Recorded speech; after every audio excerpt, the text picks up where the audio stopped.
Very good evening everyone. स्वागत करते हैं एक बार फिर से हम आपके अपने यूट्यूब चैनल कवि क्लासेस में। जैसा आप सभी लोग को पता है कि आप लोग यूपी बीएड एंट्रेंस एग्जामिनेशन के एग्जामिनेशन के बाद आप लोग का रिजल्ट भी आ चुका है और अब आप लोग की एडमिशन की प्रक्रिया शुरू होने वाली है। तो एडमिशन प्रक्रिया जो शुरू होगी उसमें एक बहुत बड़ा आपका चरण होता है स्कॉलरशिप का। जी हाँ, बिल्कुल एक बहुत इंपॉर्टेंट है यह स्कॉलरशिप। और बहुत सारे स्टूडेंट जो हैं वह यूपी बीएड में वह गरीब तबके से आते हैं और उनको स्कॉलरशिप का बहुत ज़्यादा ही यहाँ पर उम्मीद रहता है कि उनके स्कॉलरशिप से उनकी जो फीस है वह भर जाएगी। तो यहाँ पर स्कॉलरशिप की बड़ी अपडेट आई है कि स्कॉलरशिप का जो डेट है यानी 2023 का स्कॉलरशिप कब से भरा जाएगा ये इस वीडियो में बताया जाएगा, डेट बताया जाएगा। साथ ही साथ इसमें यह भी बताया जाएगा इस वीडियो में कि आपको कौन कौन से डॉक्यूमेंट जो हैं वह तैयार कर लेने हैं जब आप लोग का फॉर्म भरा जाएगा। ठीक है, तो शुरू करते हैं आज के अपने इस सेशन को।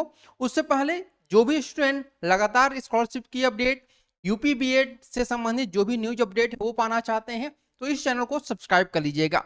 देखिए यहाँ पे सबसे पहले आप यहाँ पे देखिएगा कि यूपी स्कॉलरशिप की जो आपकी वेबसाइट है उस पर आप लोग यहाँ पे देखिए स्टूडेंट रजिस्ट्रेशन 2023-24 यानी कि जो आपका रजिस्ट्रेशन पोर्टल है वह लगभग बन के तैयार हो चुका है। और आपकी जो डेट यहाँ पर टेंटेटिव डेट बताई गई है वह बताई गई है आपकी लास्ट वीक ऑफ जुलाई। यहाँ पर बताया गया है लास्ट वीक ऑफ जुलाई। ये बताया गया है कि आप लोग का जुलाई के लास्ट वीक में स्कॉलरशिप का जो फॉर्म है वो आपका ओपन हो जाएगा। तो जब आप लोग का फॉर्म ओपन होगा तो उसमें कुछ इंपॉर्टेंट डॉक्यूमेंट है जो आपको लगाना जरूरी है। तो ये डॉक्यूमेंट क्या क्या है इस वीडियो में हम लोग जानने की कोशिश करते हैं। तो सबसे पहले हम यहाँ पे देखिएगा कि इंपॉर्टेंट डॉक्यूमेंट में सबसे नंबर 1 पे आपका आता है कि आपके हाई स्कूल का मार्कशीट, आपका आधार कार्ड में नाम और जन्म तिथि, ये सब एक ही होना चाहिए। यानी हाई स्कूल का जो मार्कशीट में नेम है आधार कार्ड में भी वही नाम होना चाहिए। और हाई स्कूल में आप लोग को पता होगा कि डेट ऑफ बर्थ मेंशन रहता है और आधार कार्ड में भी आप लोग का डेट ऑफ बर्थ जो है वो मेंशन होता है। तो ये दोनों ही चीजें आपका सेम होना चाहिए। यानी हाई स्कूल का मार्कशीट और आधार कार्ड के जो भी डेटा है वह बिल्कुल ही एक कह सकते हैं कि सेम टू सेम होना चाहिए। साथ ही आपके फादर का नेम भी उसी प्रकार से होना चाहिए जिस प्रकार से आपके हाई स्कूल के मार्कशीट में और आधार कार्ड में है। ठीक है, दूसरी चीज कि आपका जो आधार कार्ड है यानी आपका जो आधार कार्ड यहाँ पे मैंने बताया उस आधार कार्ड में आपका मोबाइल नंबर जो है वह लिंक होना चाहिए। ये बात ध्यान रखिएगा। और ये मोबाइल नंबर आपके पिताजी का, आपके बहन का या भाई का नहीं होना चाहिए बल्कि आपका खुद का होना चाहिए। ध्यान रखिएगा, आपके खुद का यह होना चाहिए। तीसरी बड़ी यहाँ पर इंपॉर्टेंट डॉक्यूमेंट है कि आपका जो बैंक अकाउंट है वो भी आपके आधार कार्ड से लिंक होना चाहिए। इसको यूं समझ सकते हैं कि आपका जो आधार है, ठीक है, आपका जो आधार है वह क्या होना चाहिए, आपके मोबाइल से लिंक होना चाहिए, मोबाइल नंबर से। और आपका जो मोबाइल नंबर और आधार है ये दोनों ही आपके बैंक अकाउंट से आपका लिंक होना चाहिए। ये बातें आप लोग ध्यान रखिएगा। ठीक है, अदरवाइज फिर आपको जो आपका उम्मीद है कि स्कॉलरशिप के बेस पर आप लोग की जो फीस कंप्लीट हो जाएगी, स्कॉलरशिप के बेस पर आप अपना कॉलेज का फीस दे देंगे, वो आपका उम्मीद बिल्कुल ही बेकार हो जाएगा। अब बात करते हैं चौथे नंबर पे। देखिए, जिन लोगों के पास एक से अधिक बैंक अकाउंट है, बहुत सारे ऐसे स्टूडेंट होंगे जिन्होंने कि एक से ज्यादा अकाउंट खुलवाया। मान लेते हैं कि आपने एसबीआई में भी अपना अकाउंट ओपन कराया हुआ है, ठीक है, आपने मान लेते हैं कि यहाँ पर आईसीआईसीआई बैंक में भी अपना बैंक अकाउंट ओपन कराया हुआ है, ठीक है, या फिर आपने मान लेते हैं कि बैंक ऑफ बड़ौदा में भी अपना ओपन कराया हुआ है। तो इन सभी में बहुत सारे स्टूडेंट होते हैं कि अकाउंट ओपन कराए होते हैं। तो आपका सबसे पहले जो आधार कार्ड है, जो आधार कार्ड है सबसे पहले जिस भी खाते में आपका लिंक होगा उस खाते में ही आपका अकाउंट, आपका जो स्कॉलरशिप है वह आता है। तो ये ध्यान रखिएगा। और वही अकाउंट नंबर आप लोग अपने जो अकाउंट मार्कशीट, सॉरी, यहाँ पे आप लोग जब फॉर्म भरेंगे तो उसमें आप लोग दीजिएगा। ठीक है, यानी जो अपना अकाउंट डिटेल है वही दीजिएगा जो आपके आधार से लिंक होगा। ठीक है, एक बात और ध्यान रखिएगा कि बहुत सारे ऐसे अकाउंट होंगे जो कि आपके आधार से लिंक होंगे लेकिन वो बंद हो चुके होंगे, आप पेमेंट वहां उसमें ट्रांजेक्शन नहीं करते होंगे, तो उसे क्या करिएगा, आपको चालू करा लीजिएगा। अब ये कैसे पता करेंगे कि आप लोग का अकाउंट जो है किस आधार से लिंक है, यानी आपका जो आधार है वो किस अकाउंट से लिंक है, तो उसके लिए आपको आधार सीडिंग चेक कर लीजिएगा। किसी भी सीएसपी के पास जाइएगा, वो आपका आधार सीडिंग जो है वह चेक करके आपको बता देगा कि आपका जो आधार है वह किस अकाउंट में आपका लिंक है। क्लियर को बात है आपका। अब बात करते हैं 5वें नंबर पे। देखिए यहाँ पर स्कॉलरशिप फॉर्म में प्रवेश की तिथि भी भरनी पड़ती है, यानी कि जब आप लोग का एडमिशन होता है तो वो डेट भी आपको स्कॉलरशिप में भरना होता है। तो इसको अपने कॉलेज से आपको पता करना होगा, ठीक है। एक बात ध्यान रखिएगा, जब आप लोग ऑनलाइन काउंसलिंग कराएंगे, ठीक है, तो ऑनलाइन काउंसलिंग जब होगा तो उसमें आपको वो डेट नहीं मेंशन करना है, जबकि बल्कि आपको जब आप लोग ऑफलाइन काउंसलिंग कराएंगे, यानी कि जब आप लोग कॉलेज में जाएंगे अपने डॉक्यूमेंट को वेरिफिकेशन कराने के लिए 3 दिन के बाद पेमेंट के, तो उसी उसी डेट को आपको अपने स्कॉलरशिप में भरना है, यानी कि जिस दिन आपको कॉलेज में रिपोर्ट करना होता है वही डेट फिल होती है।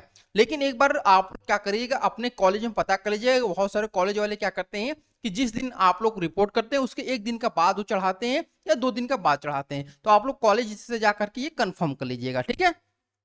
इसके बाद यहाँ पर देखिए कि आपका आय प्रमाण पत्र, जाति प्रमाण पत्र और निवास प्रमाण पत्र ये तीनों ही लगेगा, साथ ही आपका यूआईएन नंबर भी लगेगा, ये आपको अपने यूनिवर्सिटी या फिर कॉलेज से आपको मिलेगा, ठीक है।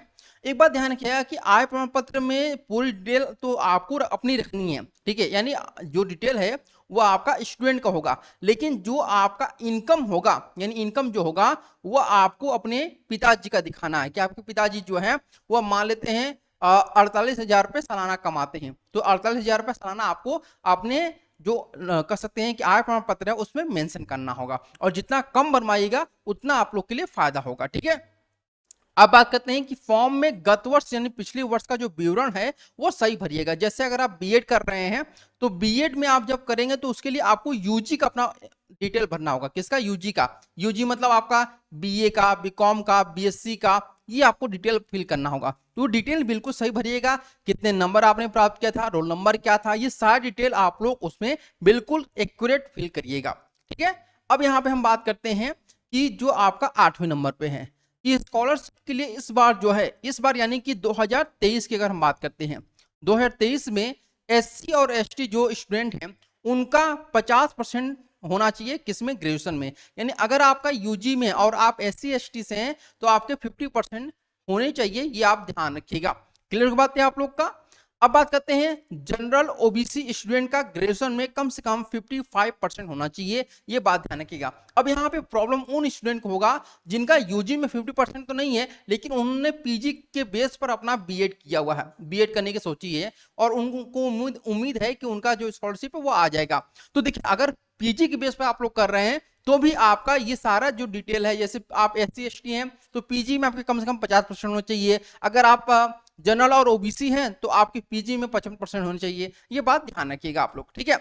और एक बात और ध्यान रखिएगा कि 2023 यानी कि 2022 के जो स्टूडेंट थे, ठीक है, 2022 के जो स्टूडेंट थे फर्स्ट ईयर के, तो उनका उन्हीं स्टूडेंट का आया था स्कॉलरशिप जिनका 65% से ऊपर था, यानी कि उनका यूजी में क्या था कि 65% से ऊपर था तभी उनका आया था। अभी ये तो मिनिमम क्राइटेरिया रखा गया है 50% और 55% का, लेकिन 2022 से बात करते हैं कि कौन कौन से स्टूडेंट का आया था, तो जिनका परसेंटेज 65% से ऊपर था, नियर अबाउट 90% उन्हीं स्टूडेंट का स्कॉलरशिप आया था जिनका कि 65% से एबव मार्क्स था उनके यूजी में।